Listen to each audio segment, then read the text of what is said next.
Tổ tiên của bạn đã đầu thai. Vậy bạn thờ cúng ai mỗi năm?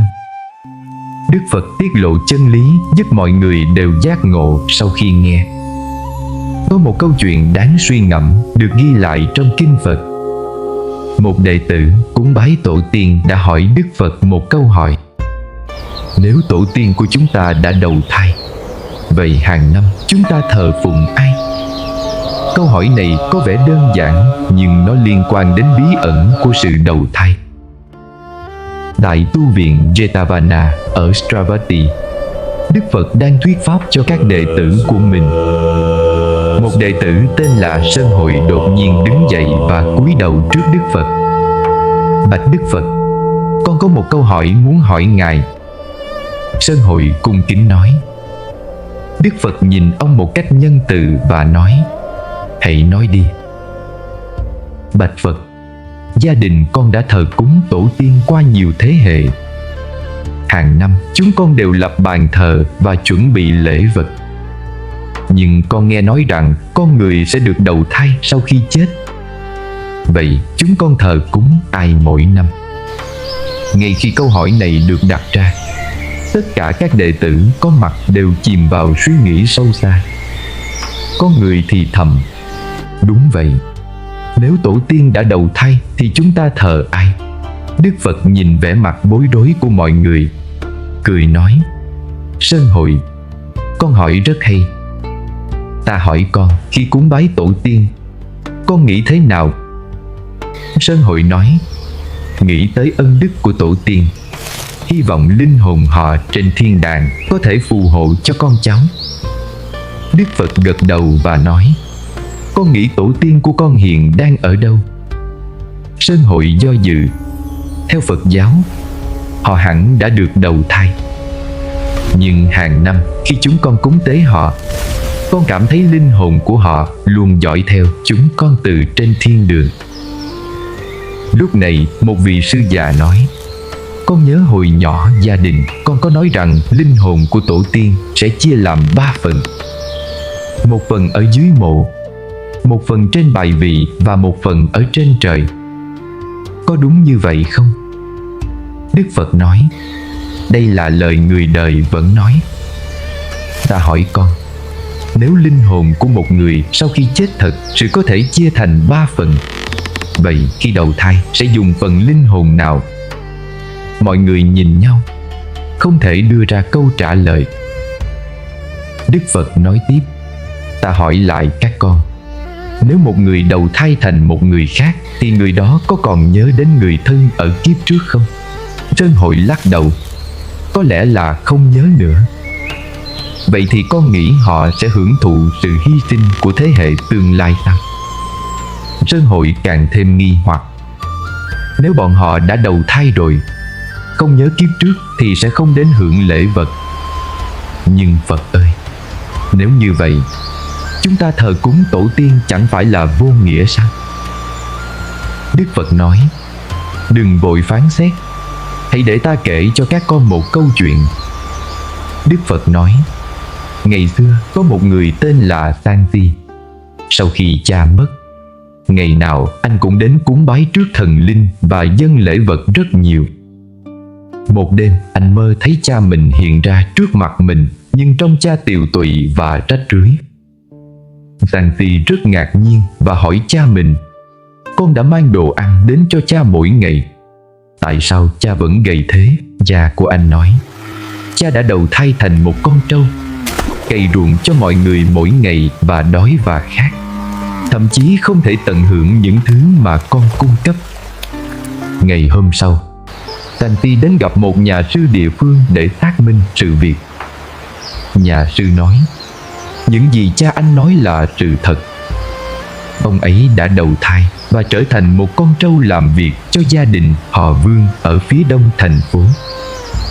Santi chạy đến nhà họ Vương ở phía đông thành phố và nhìn thấy một con bò già. Con bò đã rơi nước mắt khi nhìn thấy anh. Sau đó, Santi nhận ra rằng cha mình thực sự đã được đầu thai. Sau khi nghe câu chuyện này, Sơn Hội hỏi: bạch Đức Phật, Vậy có phải việc thờ cúng tổ tiên của chúng ta thực sự vô ích không? Đức Phật nói, ta không nói vậy. Việc thờ cúng tổ tiên có ý nghĩa của nó, nhưng không phải như con nghĩ đâu. Có nghĩa là gì? Mọi người đều chờ đợi. Đức Phật nói, ta hỏi các con, khi các con thờ cúng tổ tiên, trong lòng các con cảm thấy thế nào? Có người nói, nghĩ đến công ơn nuôi dạy chúng ta của tổ tiên, con cảm thấy rất biết ơn. Có người nói, nhớ lại lời dạy của tổ tiên, con cảm thấy mình nên cố gắng trở thành người tốt. Có người nói, nhìn vào tấm bia, con nghĩ đến việc tôn vinh tổ tiên, chứ không phải làm họ xấu hổ. Đức Phật gật đầu, cả ba người đều đúng. Ý nghĩa thực sự của việc cúng bái không phải là vật phẩm cúng dường, mà là ý định. Lúc này tôn giả A Nan ngắt lời và nói, con nhớ một điều. Có lần một cư sĩ hỏi Đức Phật, nếu người chết đã đầu thai rồi thì việc cúng dường có uổng phí không? Đức Phật đã nói gì vào lúc đó? Đức Phật nói, ta bảo người tại gia rằng, người chết tuy không được hưởng lễ vật, nhưng lòng hiếu thảo của các con có thể chuyển hóa thành công đức. Công đức này sẽ ảnh hưởng đến người đã đầu thai qua nhân quả vô lượng. Sơn Hội lại hỏi, bạch Phật, khi chúng ta lễ bái thì đang thờ cái gì? Đức Phật nói, câu hỏi này liên quan đến một nguyên lý rất sâu sắc. Lý do là gì? Mọi người đều rất tò mò. Đức Phật nói, điều này liên quan đến quy luật vận hành của 3 cõi và 6 con đường, cũng liên quan đến sự huyền bí về luân hồi của tất cả chúng sinh. Sơn Hội lại hỏi, xin Phật hãy khai sáng cho con. Đức Phật nói, có một hiện tượng kỳ diệu trong vòng luân hồi sinh tử.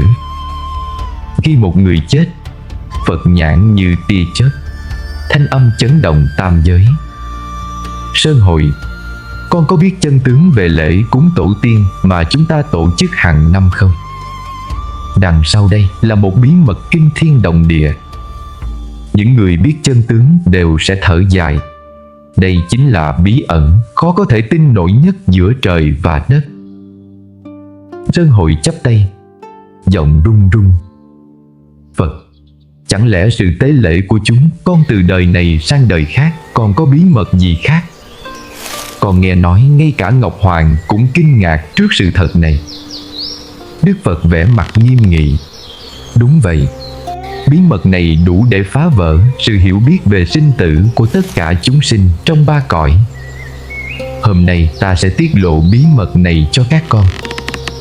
Khi sự thật được tiết lộ, các con sẽ hiểu tại sao tổ tiên của mọi thế hệ đều nói rằng đây là bí mật sâu sắc nhất của sự sống và cái chết. Tu viện yên tĩnh đến nỗi ngay cả Bồ Tát Địa Tạng cũng dường như lắng nghe. Mọi người đều nín thở chờ đợi bậc giác ngộ vĩ đại này tiết lộ bí mật tối thượng, có thể làm chấn động toàn vũ trụ. Đức Phật nhẹ nhàng nhắm mắt, toàn thân phát ra ánh sáng vi diệu. Ngài nói, chúng sinh sau khi chết tùy theo nghiệp lực dẫn dắt mà đi vào 6 cõi luân hồi: trời, người, Atula, súc sinh, ngạ quỷ, địa ngục. Khi nghiệp ác nhiều rơi vào địa ngục, khi thiện nghiệp lớn được sinh về cảnh giới an vui. Nhưng bất luận sinh ở đâu, một điều không bao giờ mất, chính là dấu ấn tâm linh. Các đệ tử nhìn nhau không hiểu. Đức Phật giảng giải, dấu ấn tâm linh ấy không phải là trí nhớ, mà là năng lượng cảm ứng do những mối quan hệ sâu sắc trong quá khứ để lại. Khi người thân sống có lòng hiếu thảo, thành tâm cúng dường, tâm niệm ấy tạo ra một dòng năng lượng thanh tịnh, có thể vượt qua mọi giới hạn của thời gian và không gian. Năng lượng đó sẽ cảm ứng đến chúng sinh mà họ từng yêu thương dù đã đầu thai. A Nan chắp tay thưa, bạch Thế Tôn, vậy có nghĩa là dù họ không còn nhớ mình là ai, họ vẫn có thể nhận năng lượng ấy sao? Đức Phật gật đầu, đúng vậy. người con cháu thành tâm cúng tế không phải chỉ để tổ tiên hưởng lộc, mà là gieo trồng công đức cho chính mình, đồng thời tạo ra một trợ lực từ bi, giúp tổ tiên chuyển hóa nghiệp lực, dù họ đang ở bất kỳ cảnh giới nào. Ngài dừng lại một chút rồi nói tiếp, lễ cúng tổ tiên thực chất là một pháp tu. Khi con cháu tưởng niệm tổ tiên với lòng biết ơn, họ đang kết nối với gốc rễ của mình, phát khởi tâm từ bi, tâm hiếu hành. Đó chính là Bồ Đề tâm sơ phát, gốc rễ dẫn đến giải thoát. Một đệ tử khác hỏi, vậy có phải chúng ta nên tiếp tục lễ bái như xưa nay?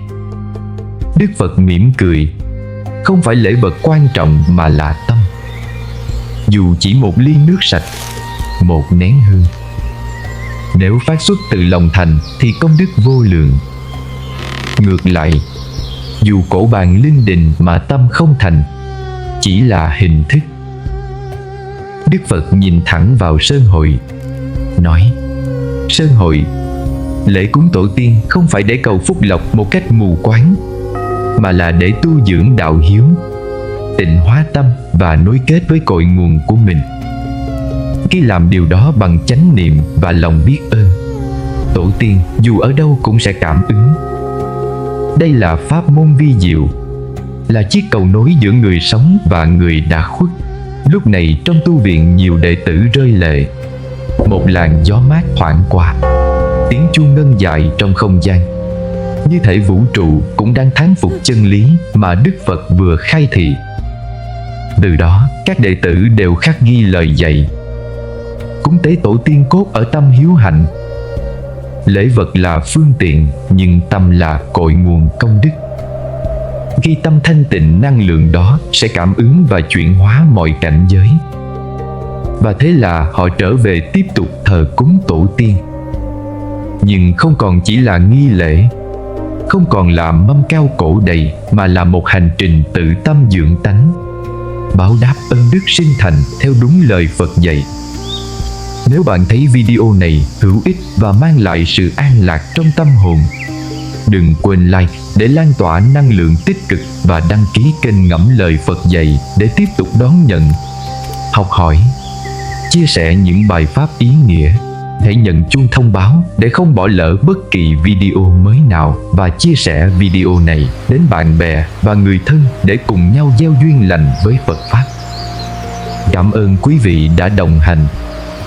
Chúc quý vị luôn an lạc và bình an trong ánh từ bi của Đức Phật. Nội dung video này được trích và dựa vào từ Kinh Phật và kinh điển truyền thống.